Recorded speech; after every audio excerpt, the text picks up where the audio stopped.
안녕하세요. 건행머삼TV 공인회계사 천승후입니다. 자, 이번 영상은 2024년 주택관리사 회계원리 기출문제를 해설해 드리는 시간을 갖도록 하겠습니다. 주택관리사 공부하시는 분들한테는 처음 소개해 드리는 영상이 되겠는데요. 그래서 저에 대한 간단한 소개, 여기 이제 글로 몇 자 적어 놨으니까 잠깐 정지 버튼 눌러주시고 한번 읽어주시면 감사하겠습니다. 저가 제 입으로 제 소개해 드리는 게 조금 쑥스럽네요. 예, 읽어주셔서 감사하고요. 바로 문제 해설 시작을 하도록 하겠습니다. 자, 1번 문제는 재무제표 작성과 표시에 대한 말문제가 되겠는데요. 그래서 옳지 않은 것은 무엇이냐가 이제 출제가 되었네요. 그래서 이건 뭐 가장 기본적인 내용입니다. 그래서 이제 읽다 보시면은 5번이 틀렸다는 게 금방 파악이 되겠는데요. 자, 5번을 보니까는 모든 재무제표는 발생 기준 회계를 사용하여 작성한다 라고 되어 있는데 다 그런 것은 아니죠. 현금 흐름표만 현금 기준 회계를 사용하여 작성을 하고 현금 흐름표를 제외한 뭐 예를 들면 재무상태표, 포괄손익계산서 이런 재무제표는 바로 발생 기준 회계를 사용하여 작성을 하고 있습니다. 그래서 5번이 틀렸네요. 자, 다음 문제 넘어가도록 하죠.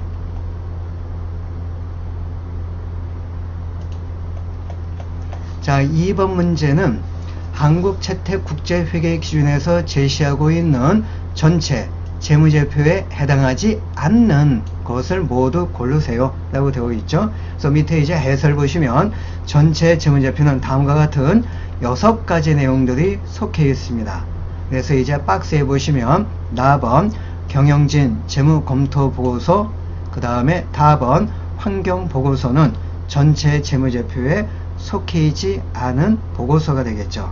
그래서 정답은 나와 다 2번이 정답이 되겠습니다.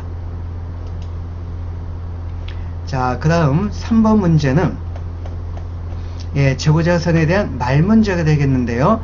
맞는 게 출제가 되었습니다. 그러면 나머지는 왜 틀렸느냐 같이 한번 살펴보죠. 1번 재고자산은 취득원가와 순실현가능 가치 중까지는 맞는데 높은 금액 아니죠. 저가법이죠. 그래서 높은 금액 때문에 틀렸습니다. 낮은 금액으로 측정을 해야 됩니다. 자, 그 다음에 2번 개별법이 적용되지 않는 재고자산 단위원가는 선입선출법, 가중평균법 및 후입선출법, 후입선출법은 인정이 안 되고 있죠. 그래서 후입선출법 때문에 틀렸습니다. 그리고 이제 3번 재고자산 수량 결정 방법 중 실지재고조사법만 적용 시 파손이나 도난이 있는 경우 매출원가가 과소평가될 수 있는 문제점이 있다라고 되어 있는데, 자, 요 부분이 이제 조금 다소 어려운 부분이 되겠죠. 실사법이 어떤 내용입니까? 실제 12월 말 창고에 남아있는 것만 기말 상품으로서 잡혀지는 거죠. 즉 창고에 없는 거는 모조리 다 판매가 된 걸로 보는 겁니다. 그래서 파손, 도난당한 상품은 12월 말 창고에 없겠죠. 그래서 이 파손, 도난당한 상품도 모조리 다 판매가 된 걸로 봅니다. 매출원가에 포함시킵니다. 그래서 매출원가가 과대 평가될 수 있는 문제점이 발생이 됩니다. 그래서 3번 문항도 틀렸고요. 4번이 맞네요. 부동산 매매를 주된 영업활동으로 하는 부동산 매매 기업이 보유하고 있는 판매 목적의 건물과 토지는 재고자산으로 분류하여야 합니다. 재고자산 정의 중에서 가장 중요한 정의는 바로 판매 목적용입니다. 그래서 동일한 종류의 자산이라 할지라도 판매 목적용으로 구입한 것이라면 재고자산입니다. 그게 토지든 건물이든 관계없이.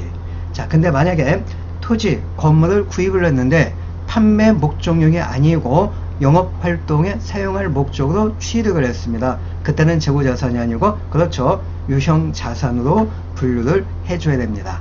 그래서 이제 4번이 맞고, 자 5번은 왜 틀렸냐면은요, 물가가 지속 상승하고 재고 청산이 발생하지 않는 경우 선입선출법 매출원가가 다른 방법에 비해 가장 크게 나타난다. 선입선출법이 아니죠. 후입선출법 매출원가가 딴 방법에 비해 가장 크게 나타납니다. 그래서 이제 맞는 내용은 4번이 되겠습니다. 자, 그 다음번 문제 4번 문제 한번 살펴보죠. 예, 계산 문제가 되겠네요. 가장 기본적인 재고자산의 취득 원가를 묻고 있는 문제입니다. 자, 그래서 이제 박스 내용을 보시면서 취득 원가에 해당하는 것만 골라가지고 계산에 반영을 시켜줘야 되겠죠. 자, 매입 가격은 가장 기본적인 겁니다. 그리고 매입은임 2,500원 원가에 포함을 시켜줘야 되겠죠. 반면 매입 할인은 빼줘야 됩니다. 매입 할인 있고 또 뭐가 있죠? 그렇죠. 리베이트도 빼줘야 되겠죠. 근데 여기는 매입 할인만 나왔고, 하역료도 요거 상품 원가에 포함을 시켜줘야 되겠고, 수입관세도 원가에 포함을 시키는데 10,000원 전부가 아닙니다. 추후 환급 받을 금액은 요거는 원가에 포함되는 게 아니죠. 그래서 10,000원 속에 포함된 추후 환급 받을 금액 7,500원은 빼줘야 되는 겁니다. 자, 그리고 재료 원가 중 비정상적으로 낭비가 된 부분은 원가에 포함되는 항목이 아니고 비용으로 처리가 돼야 되겠죠. 자, 그리고 이제 마지막 중요한 게 2회자가 중요합니다. 후속 생산 단계에 투입하기 전 보관이 필요한 경우 2회의 보관 원가. 이건 이제 풀어 쓴다면 보관할 필요도 없는데 괜히 쓰잘데기 없이 보관하는 바람에 보관료 돈이 지출이 되었습니다. 그런 거 원가에 포함시키면 안 되는 거죠. 그래서 이것도 비용으로 처리가 됩니다. 그래서 원가에 포함되는 항목만 골라가지고 가감 계산을 하면은 50만원이 계산이 되겠네요. 그래서 1번이 정답이 되겠습니다. 자, 이번 영상에 좀 아쉽지만 마지막 문제가 되겠는데요. 자, 5번 문제 이동평균법 계산 문제가 되겠습니다. 다음 재고자산 관련 거래 내역을 계획기록법에 의한 이동평균법을 적용할 경우 기말 재고자산 금액은 얼마가 되겠느냐. 감모손실, 평가손실은 없다고 주어져 있습니다. 그래서 이걸 객관식용으로 이렇게 이제 해설처럼 풀이를 하면은 시간을 대폭 단축할 수가 있습니다. 교과서처럼 풀이하면은 시간 많이 걸리는 거죠. 예, 객관식 회계학의 가장 큰 생명은 시간 내에 풀어줘야 됩니다. 그래서 객관식용으로 이동평균법 이렇게 이제 풀어쓴다면은, 자, 날짜대별로 쫓아갑니다. 1월 1일 기초수량 500개, 그리고 단가는 75원이죠. 곱하기 주면은 37,500원이고요. 6월 1일 250개를 팔았죠. 괄호는 판매를 의미합니다. 한 개당 원가 75원짜리, 그래서 18,750원이 매출원가가 되겠고요. 그래서 250개가 남아 있습니다. 75원짜리가 18,750원이고, 다음 날짜 8월 1일 250개 90원짜리를 구입을 하였죠. 그래서 22,500원어치 구입을 하였습니다. 단가가 다르죠. 75원, 90원. 그래서 이동해 가면서 요거의 평균 단가를 구해줘야 됩니다. 합계금액 41,250원을 합계 물량 500개로 나누게 준다면 이동평균 단가 82.5원이 나옵니다. 그래서 마지막으로 300개를 팔았으니까 기말 상품 수행은 200개, 한 개당 원가 82.5원짜리가, 그래서 기말 상품 재고자산은 16,500원입니다. 그래서 일단 정답은 3번이 되겠는데요.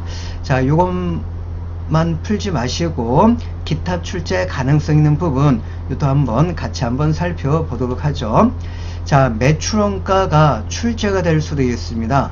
그래서 해설 보시는 것처럼 매출원가는 이거 18,750원에다가 24,750원을 더한 거 해서 매출원가는 43,500원이 되겠고요. 조금 난이도 높인다면은 매출 총액도 출제가 될 수 있습니다. 똑같은 자리 위에서. 자, 여기 보시면 6월 1일 250개, 그리고 12월 1일 300개, 550개를 한 개당 100원에 판매를 하였죠. 그래서 매출액은 55,000원이고 방금 구한 매출원가 43,500원을 빼면 매출 총액은 11,500원이 계산이 되겠네요. 자, 그래서 5번까지 풀어봤는데요. 일단 주택관리회사 회계원리 해설 부분은 처음 소개를 해드리는 영상이다 보니까 이렇게 이제 시간을 좀 짧게 잡았습니다. 그래서 이제 여러분들이 반응이 좋으신다면 이제 조금 시간을 늘려보도록 하겠습니다. 자, 지금까지 시청해 주셔서 감사의 말씀을 드리고요. 도움이 되셨다면 구독, 좋아요, 알림 설정 꼭 부탁드리도록 하겠습니다. 여러분들의 건강하고 행복한 멋진 삶을 기대하겠습니다. 건행멋삼TV 감사합니다.